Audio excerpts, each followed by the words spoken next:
नमस्कार दोस्तों, एक बार फिर से स्वागत है आपका द कैरियर अकेडमी मुरैना में। आइए हम आज के करंट अफेयर के प्रश्नों को देखते हैं। शुरू करते हैं। पहले कल के जो मोस्ट प्रश्न थे एक बार उनका रिवीजन कर लेते हैं हम।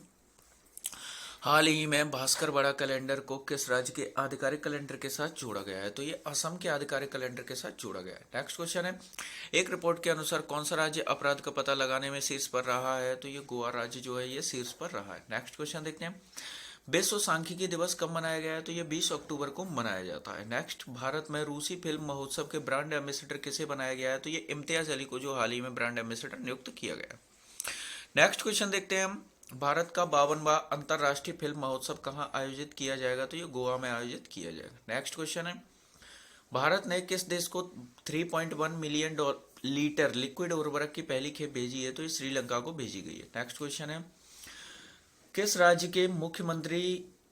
राज्य ने मुख्यमंत्री राशन आपके द्वार योजना शुरू की है? तो ये मध्य प्रदेश सरकार के द्वारा यह योजना जो है शुरू की गई। नेक्स्ट क्वेश्चन है, आरबीआई ने किस बैंक पर 1 करोड़ रुपए का जुर्माना लगाया? तो ये पेटीएम बैंक पर जो है हाल ही में ये जुर्माना लगाया गया। नेक्स्ट क्वेश्चन है, इंडियन वेट लिफ्टिंग फेडरेशन के नए अध्यक्ष कौन बने हैं? तो ये सहदेव यादव जो है इंडियन वेट लिफ्टिंग फेडरेशन के नए अध्यक्ष बने हैं। नेक्स्ट क्वेश्चन है, सहदेव यादव बने हैं। और नेक्स्ट है, हाल ही में किस देश में कोविड-19 का डेल्टा वेरिएंट AY4.2 का पहला मामला सामने आया? तो इजराइल में सामने आया है। और अभी तक आपने चैनल को सब्सक्राइब नहीं किया तो सब्सक्राइब करें, बेल आइकन दबाएं जिससे कि आपको नए वीडियोस की नोटिफिकेशन मिल सके। वीडियो को लाइक करें और चैनल को सब्सक्राइब अपने फ्रेंड्स के इस वीडियो को शेयर जरूर करें। साथ ही आप हमें इंस्टाग्राम पर भी फॉलो कर सकते हैं और टेलीग्राम चैनल को ज्वाइन कर लें जिससे कि आपको सारे वीडियो PDF की फाइलें एक साथ मिल सके। और आपको कोई हेल्प चाहिए उसके लिए आप हमारे व्हाट्सएप ग्रुप से भी जुड़ सकते हैं। और फ्रेंड्स, आपकी कल की करंट अफेयर की क्लास नहीं हो पाई थी तो कल के यानी कि 23 अक्टूबर और 24 अक्टूबर दोनों के क्वेश्चन जो है एक ही साथ मिक्स करके रखे गए। आज शुरू करते हैं आज का करंट अफेयर। आज के करंट अफेयर का पहला क्वेश्चन है, हाल ही में किस टाइगर रिजर्व ने अर्थ गार्जियन अवार्ड जीता है? तो अर्थ गार्जियन अवार्ड ये किस टाइगर रिजर्व ने जीता है हाल ही में? ऑप्शन है, कानाकिसली टाइगर रिजर्व, गिरी नेशनल पार्क, पेराम्बिकुलर टाइगर रिजर्व, इनमें से कोई नहीं। तो इसका जो राइट आंसर है यह है पेराम्बिकुलम टाइगर रिजर्व, यानी क्वेश्चन नंबर 1 का ऑप्शन सी सही है। पेराम्बिकुलम टाइगर रिजर्व ने हाल ही में अर्थ गार्जियन अवार्ड जीता है। अब ये क्यों मिला है इसे देखते हैं। पेराम्बिकुलम टाइगर रिजर्व केरल के पलक्कड़ जिले में स्थित है। यह पुरस्कार नेट वेस्ट ग्रुप इंडिया द्वारा प्रदान किए जाते हैं। यह पुरस्कार जैव विविधता के संरक्षण द्वारा जलवायु परिवर्तन को कम करने में भूमिका निभाने के लिए दिए जाते हैं। यानी जैव विविधता का जो संरक्षण है, जिससे जलवायु परिवर्तन को हम कम कर सकते हैं, रोकने के प्रयास करने के लिए यह पुरस्कार प्रदान किए जाते हैं। और इसी को जो है ये विश्व विरासत सूची में शामिल करने के लिए भी इसका नाम भेजा गया है, जो अभी विचाराधीन है।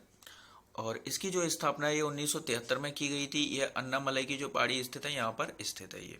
तो इतने पॉइंट आप इससे रिलेट रख सकते हैं। नेक्स्ट क्वेश्चन देखते हैं, हाल ही में जेम्स पैटिनसन ने अंतर्राष्ट्रीय क्रिकेट से संन्यास की घोषणा की है। ये किस देश के खिलाड़ी हैं? तो जेम्स पैटिनसन ये किस देश के खिलाड़ी हैं जिन्होंने ये घोषणा की? ऑप्शन है, ब्रिटेन, कनाडा, न्यूजीलैंड, ऑस्ट्रेलिया। तो इसका जो राइट आंसर है ये है ऑस्ट्रेलिया, यानी कि क्वेश्चन नंबर 2 का ऑप्शन डी सही है। ऑस्ट्रेलिया के खिलाड़ी हैं जेम्स पैटिनसन, जिन्होंने अंतर्राष्ट्रीय क्रिकेट से हाल ही में जो है संन्यास लेने की घोषणा कर दी है। ऑस्ट्रेलिया की बात हुई है तो ऑस्ट्रेलिया के जो प्रधानमंत्री हैं स्कॉट मॉरिसन है। ऑस्ट्रेलिया की राजधानी कैनबरा है। ऑस्ट्रेलिया की जो करेंसी है ऑस्ट्रेलियन डॉलर है। ऑस्ट्रेलिया और भारत के बीच जो है ओसेनडेक्स सैन्य अभ्यास होता है। भारतीय मूल के जो हेमंत धनजी हैं जो हाल ही में ऑस्ट्रेलिया सुप्रीम कोर्ट के न्यायाधीश बने हैं।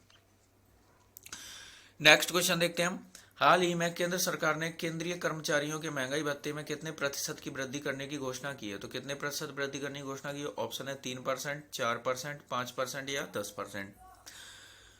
तो इसका जो राइट आंसर है यह है 3%, यानी क्वेश्चन नंबर 3 का ऑप्शन ये सही है। जो 3% की जो वेतन वृद्धि, महंगाई भत्ते में वृद्धि जो है करने की ये घोषणा हाल ही में केंद्र सरकार के द्वारा कर दी गई है। तो इसमें ज्यादा कुछ समझाने का है नहीं, इसलिए नेक्स्ट क्वेश्चन देखते हैं हम, हाल ही में चंद्रकांत पंड्या का निधन हो गया है, वे कौन थे? तो चंद्रकांत पंड्या जिनका निधन हुआ हाल ही में, ये कौन थे? अभिनेता, राजनेता, खिलाड़ी या कवि? तो इसका जो राइट आंसर है यह है अभिनेता, यानी क्वेश्चन नंबर 4 का ऑप्शन ए सही है। अभिनेता थे ये चंद्रकांत पंड्या, जिनका हाल ही में निधन हो गया। अभी आखिर कौन थे? तो जो रामानंद सागर की जो रामायण आई थी, इसमें जो भगवान श्री राम के जो मित्र निषाद का जो किरदार निभाया था वो वही थे चंद्रकांत पंड्या, जिनका अभी हाल ही में 72 वर्ष की उम्र में लंबी समय से जो बीमार थे, इस बीमारी के कारण इनका जो है निधन हो गया है। नेक्स्ट क्वेश्चन देखते हैं। हाल ही में किस देश ने अपना पहला स्वदेशी अंतरिक्ष रॉकेट नूरी लॉन्च किया है? तो नूरी नाम से पहला स्वदेशी अंतरिक्ष रॉकेट लॉन्च किया है, यह किस देश ने किया है? ऑप्शन है दक्षिण कोरिया, उत्तर कोरिया, दक्षिण अफ्रीका, सऊदी अरब। तो इसका जो राइट आंसर है यह है दक्षिण कोरिया, यानी क्वेश्चन नंबर 5 का ऑप्शन ए सही है। दक्षिण कोरिया ने अपना पहला स्वदेशी अंतरिक्ष रॉकेट नूरी के नाम से जो है ये लॉन्च किया है। दक्षिण कोरिया की बात हुई, इसके बारे में देखते हैं।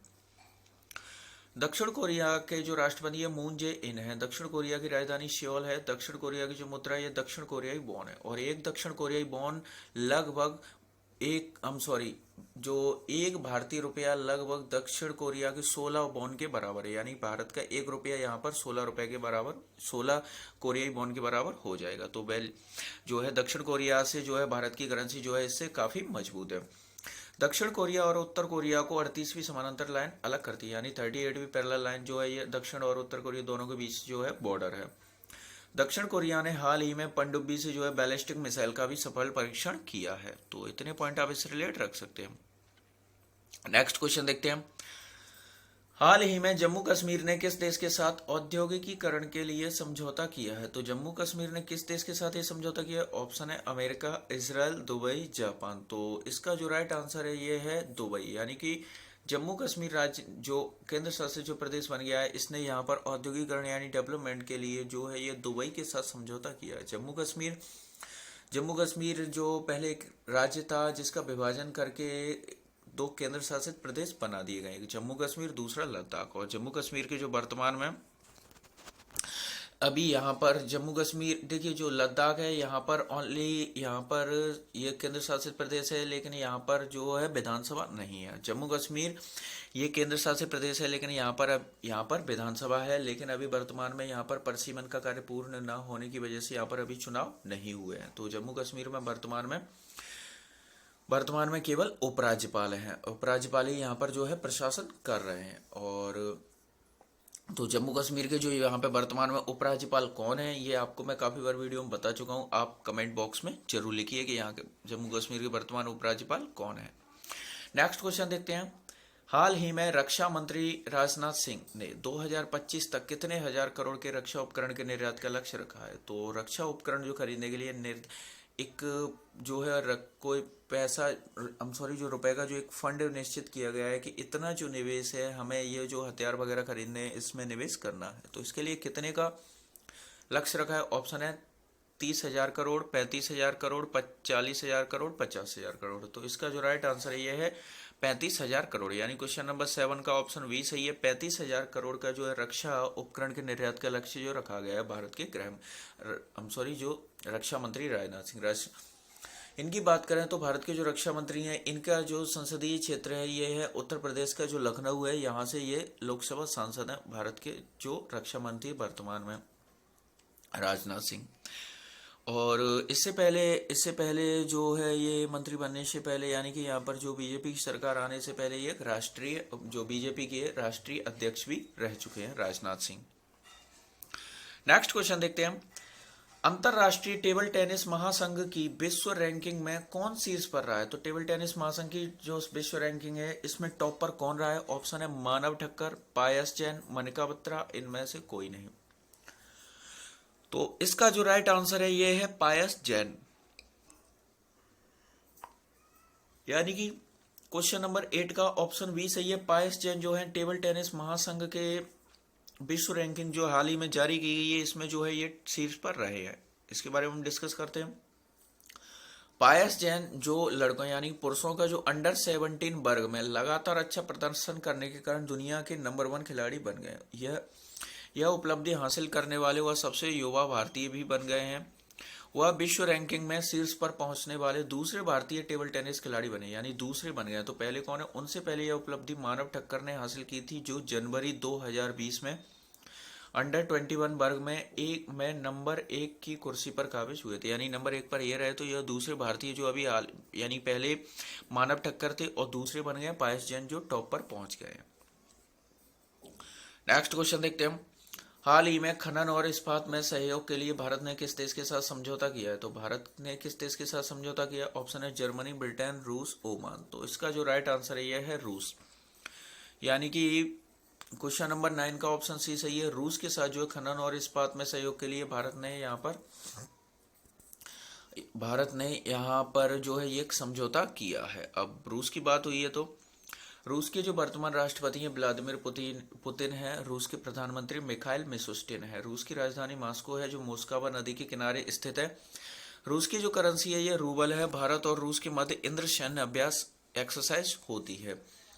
और इसके साथ ही रूस जो है विश्व का सबसे बड़ा क्षेत्रफल में सबसे बड़ा देश है और ये 2 महाद्वीपों में फैला हुआ है, यानी यूरोप और एशिया। इसको संयुक्त रूप से यूरेशिया भी कहा जाता है। इसका जो यहाँ पर 1 मिलियन यहाँ पर जो इसका जो साइबेरिया वाला क्षेत्र है इस रूस का, यानी कि रूस का जो एशिया वाला क्षेत्र है इसको साइबेरिया कहा जाता है। और यहाँ साइबेरिया में जो है विश्व की सबसे बड़ी खारे पानी की झील कैस्पियन सागर स्थित है। विश्व की सबसे गहरी झील बैकाल झील लगभग 1940 मीटर गहरी है, ये भी यहीं साइबेरिया में स्थित है।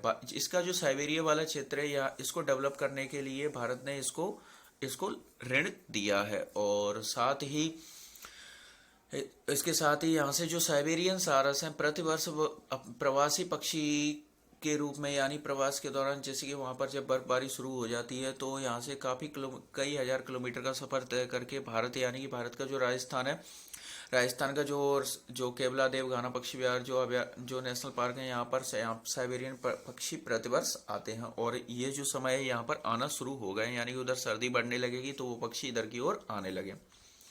तो इतने पॉइंट आप इससे रिलेट रख सकते हैं। नेक्स्ट क्वेश्चन देखते हैं। वैश्विक खाद्य सुरक्षा सूचकांक में 2021 में भारत किस स्थान पर रहा है? तो वैश्विक खाद्य सुरक्षा सूचकांक 2021 हाल ही में जारी हुआ है। भारत इसमें किस स्थान पर रहा है? 113, 71, 101, 94। तो इसका जो राइट आंसर है यह है 71, यानी कि क्वेश्चन नंबर 10 का ऑप्शन बी सही है। 71वें स्थान पर रहा है भारत इसमें।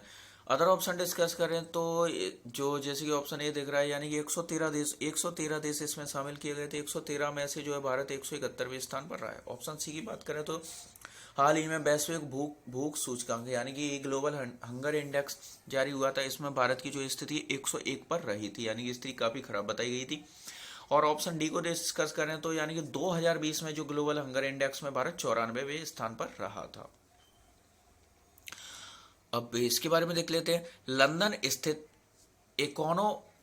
इकोनोमिस्ट इम्पैक्ट द्वारा तैयार इस सूचकांक में Ireland, Australia, Britain, Finland, Switzerland, Netherland, Japan, France और अमेरिका ये टॉप पर रहे हैं।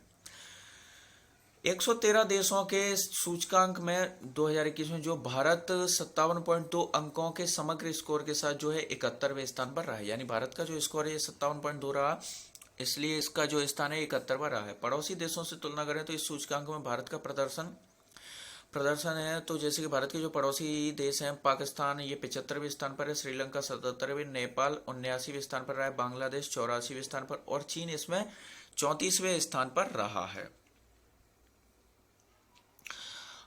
अब आपका कल का सवाल था, फसल जलाने से उत्सर्जित प्रदूषण में कौन सा देश शीर्ष पर रहा है, यानी कि जैसे कि जो फसल वगैरह जो होते हैं उसके बाद जो लास्ट में जो वेस्ट बचा जाता है, जो फराली कहते हैं, फराली जो जलाया जाता है उससे जो उत्सर्जन होता है उसमें जो भारत शीर्ष पर रहा है, यानी पूरी दुनिया में जो सबसे ज्यादा उत्सर्जन ये भारत में ही, अपने देश भारत में होता है। अब आपका आज का सवाल है, हाल ही में उबेर कप किसने जीता है? तो उबेर कप किसने जीता है? ऑप्शन है भारत, चीन, अमेरिका, जापान। आपका जो भी राइट आंसर हो उसे आप कमेंट बॉक्स में डिटेल के साथ लिखा कीजिए, क्योंकि जो चीजें हम लिख देते हैं वो चीजें हमें एक लंबे समय तक याद रहती हैं। वीडियो को लाइक करें, चैनल को सब्सक्राइब करें